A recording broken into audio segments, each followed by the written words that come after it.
आज एक पकौड़ा का रेसिपी आप लोगों के साथ शेयर कर रही हूँ। वेलकम टू माय चैनल फान विद कुकिंग। रेसिपी बिल्कुल सिंपल है। पसंद आए तो मेरे चैनल को लाइक शेयर और सब्सक्राइब करने का रिक्वेस्ट रहा। तो चलिए शुरू करते हैं। पकौड़े बनाने के लिए मैं यहाँ हाफ कप ग्रीन मूंग ले लिया। मूंग दाल को 2 घंटा पहले अच्छी तरह से धो के मैं इसको पानी में भिगो के रखी थी। अभी इसको छन्नी के ऊपर मैं रख दिया जिससे इसका एक्स्ट्रा जो पानी है वो ड्रेन आउट हो जाए। ग्रीन मूंग के साथ मैं यहाँ डालूंगी फ्रेश ऑरिगेनो लीफ जिसे मैं बिल्कुल पतला करके चॉप करके रखी हूँ। यूज़ करूँगी थोड़ा सा धनिया पत्ता और एक मीडियम साइज प्याज को मैं स्लाइस करके रखी हूँ। मूंग दाल को मैं एक मिक्सर जार में ले लिया और साथ में ले लेती हूँ अपने स्वाद अनुसार 2 हरी मिर्च। इसे दरदरा पीस लूँगी, पानी बिल्कुल नहीं डालना है। यहाँ मूंग दाल का दरदरा पेस्ट बन के बिल्कुल तैयार है। इसे मैं एक बोल पे निकाल लेती हूँ। दाल के पेस्ट में आप थोड़ा बहुत मसाला मिला लेते हैं।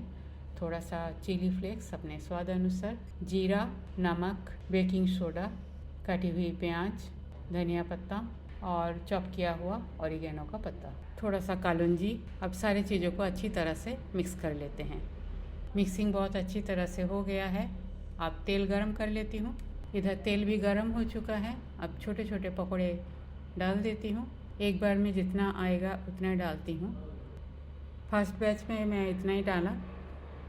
फ्लेम को मीडियम कर देती हूँ और इसे अच्छी तरह से चारों ओर से ब्राउन कर लेती हूँ। एक साइड पकौड़े का हो गया है, इसे पलट देती हूँ। फर्स्ट बैच का पकौड़े बन के बिल्कुल तैयार है। तेल को ड्रेन आउट करके इसे बाहर निकाल लेती हूँ। निकालते वक्त फ्लेम को हाई कर दिया जिससे ऑयल एब्जॉर्प्शन कम हो। रिपीटिंग प्रोसेस में मैं बाकी पकौड़े भी बना लेती हूँ। मूंग दाल का खस्ता पकौड़ा बनके बिल्कुल तैयार है।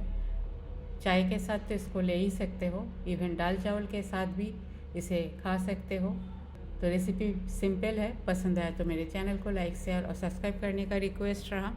थैंक्स फ्रेंड, टाइम निकल के वीडियो देखने के लिए। बने रहिए। होममेड सिंपल रेसिपी मेरे चैनल पे अपलोड होती है।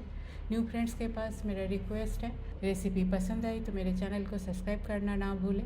आज यहाँ तक ही मिलते हैं कोई और एक रेसिपी के साथ। तब तक के लिए bye, have a good day.